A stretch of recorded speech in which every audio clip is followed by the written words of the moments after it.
Good morning and welcome to Zen Fits. Beautiful Monday in Blackstone, Virginia, the center of the world, but then you too are the center of the world. And today is Monday because it's wash day here in our house. That's how I know it's Monday, when it's wash day. So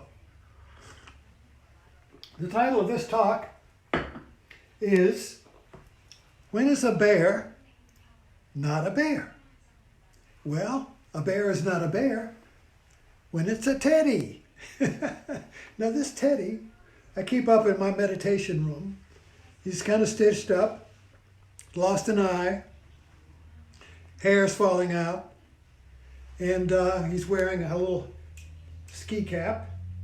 And this teddy is my teddy. I got it when I was 4 years old, and I keep him he sits on a little chair that I had when I was 4 years old. And the hat was given to me by Swami Muktananda in his ashram in Ganeshpuri, India, on my birthday in 1980 when we were leaving India, his ashram, and coming back to Virginia. So he gave me this hat. He always gave everybody a hat because he was called the Swami of the hats. And it was a ski cap, so he pulled it. He pulled it down over my head like that. I never seen anybody get a ski cap before. And he said, "It's going to be cold where you're going." So what did he mean? Did he mean that compared to India, Virginia was cold? Or did he mean it was going to be cold spiritually where I was going? Because you see, I came to Blackstone, my family, temporarily. We stayed. But Blackstone is kind of like the belt buckle in the Bible Belt, so to speak.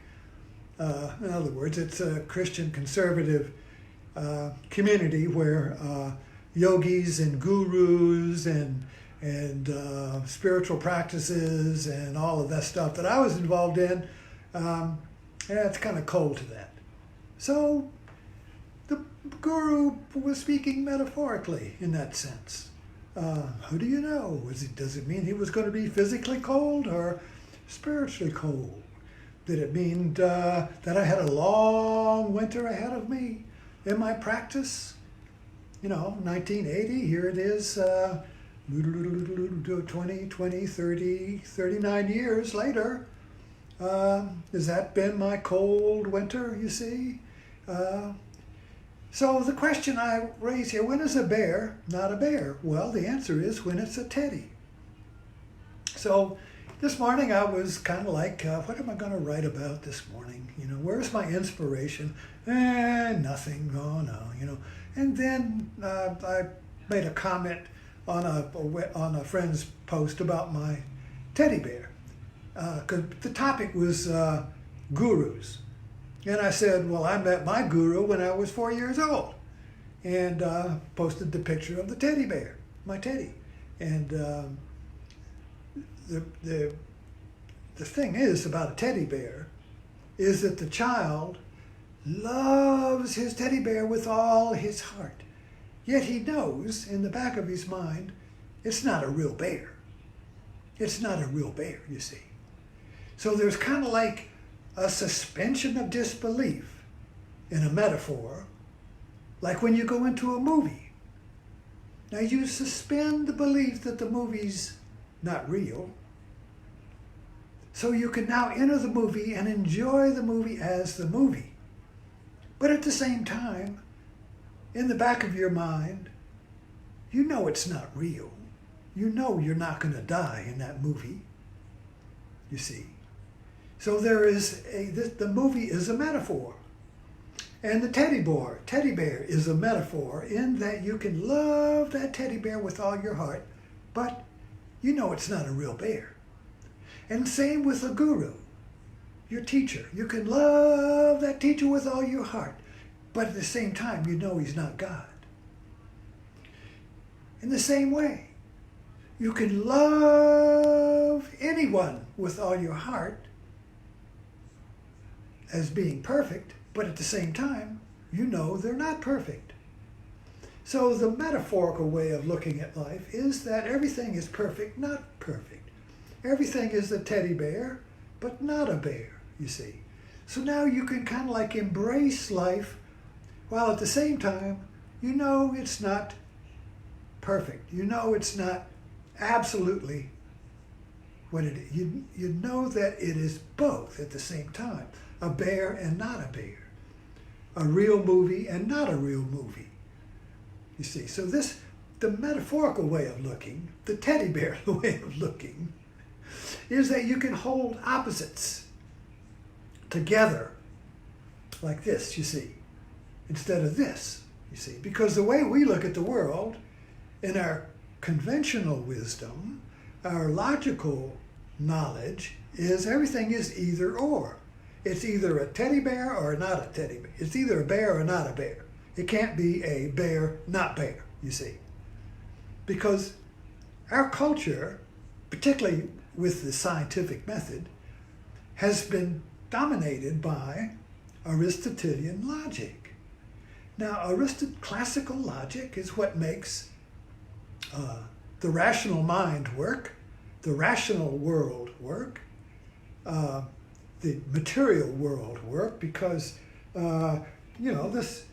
this is a spoon, and it can't be a coffee cup at the same time. It's either this is the law of the excluded middle. In other words, a spoon is a spoon, and it cannot be a spoon and a coffee cup both at the same time, you see, unless you're in a dream, unless you're in Alice in Wonderland, but then a croquet mallet can be a flamingo at the same time. So the point is that in our logical, rational world, everything is what it is, except when it comes to teddy bears. So if you say the teddy bear is just a teddy bear, it's just a bunch of material, you see, with it looks like, in the shape of a bear, but it's just that, you see. But for the child, children are metaphorical beings, by the way. Children are metaphorical beings. They see metaphorically. So the child would embrace that teddy bear as if that was the most, as it's beloved, you see. And the parent would say, oh, it's just a teddy bear. Oh, you lost your teddy bear. We'll get you another one. Don't worry. It's just cloth. It's just material. And the child, oh, no, I lost my teddy bear, you see. Watch Avatar. There, you had a beautiful metaphorical metaphor for this conflict between the logical mind of the sky people and the metaphorical mind of the Navi. The it people, the sky people, everything was just what it is. Oh, they're just trees. Oh, those people, they think it's so. It's just a tree. Cut it down. They can have another tree. They're all trees are the same. But for the Navi, the home tree was their teddy bear. Oh my God, you can't cut down that tree. That is sacred. Sacred. What is sacred?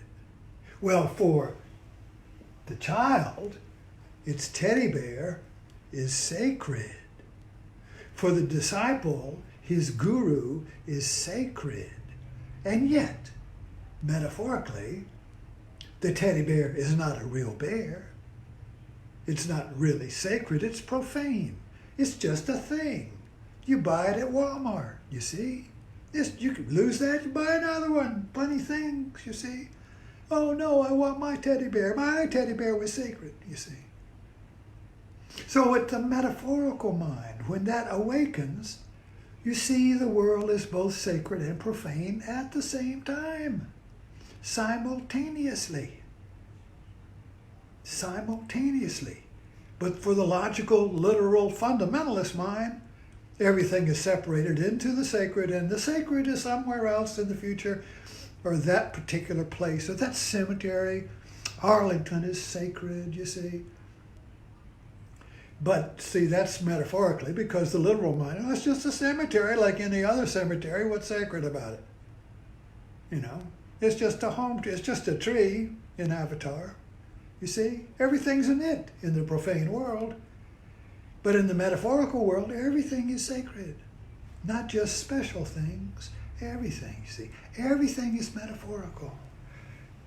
Everything is both profane and sacred. Every profane thing is potentially sacred, if you perceive it that way, you see.